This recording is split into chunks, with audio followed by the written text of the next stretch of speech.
family, and friends.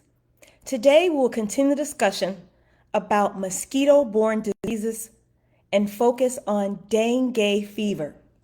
Dengue fever is an illness spread by the Aedes mosquito. This mosquito bites someone with dengue fever and then bites someone else, causing them to become infected.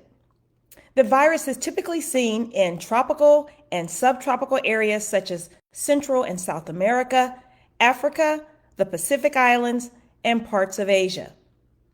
Dengue fever is now spreading to new regions in Europe and the Eastern Mediterranean area. The World Health Organization reported the highest ever number of cases in 2023, and the Americas accounted for 4.5 million cases and 2,300 deaths. The CDC concurred with the World Health Organization, stating that the worldwide incidence is the highest in history. They report that in the Americas, more than 9.7 million cases have been reported just for the first 6 months of 2024, which is twice the number of cases seen for all of 2023. The CDC has issued an alert cautioning the medical community and the public about an increased risk of dengue fever in the U.S. As of July 15, 2024, the CDC reported more than 2,500 cases, which is 5 times higher than this time last year. Most of these cases have been reported in Puerto Rico. However, Florida, Texas, Arizona, California, New York, and Illinois have also reported cases, and the majority of these cases are travel related.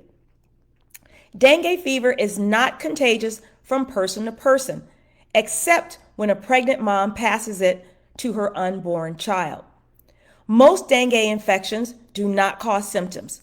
However, when symptoms do occur, they include a high fever around 104 degrees centigrade, rash, extreme pain behind the eyes, nausea, vomiting, muscle, joint, and bone pain.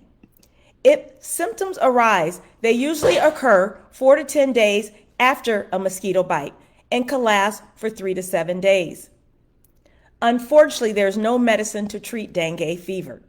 Treatment includes keeping yourself hydrated, resting, and using acetaminophen, like Tylenol, to treat the pain. It is important to note that you should not take ibuprofen, like Advil, for pain because it can increase the risk of internal bleeding. Of those people who contract dengue fever, about 1 out of 20 will develop severe dengue fever after their initial symptoms begin to dissipate. Severe dengue, also known as dengue hemorrhagic fever, is life-threatening. Its onset is typically seen 1 to 2 days after the fever goes away. Symptoms include severe abdominal pain, frequent vomiting with blood, bloody stools, bleeding gums, nosebleeds, rapid breathing, fatigue, restlessness, weakness, and pale, cold skin. This is a medical emergency, and one should go straight to the ER. Lastly, how can you reduce your risk of dengue fever? When traveling, check with the CDC before you leave to learn about outbreaks of the illness in your destination. Be prepared with the necessary tools as mentioned in the previous talk. After this, check the chat box with the link about preventing mosquito bites. Of interest, if you've had dengue fever before, it is recommended that you get the dengue vaccine because it will decrease your risk of severe dengue if you contract a different dengue virus in the future. Well, that's it for today. See you next week.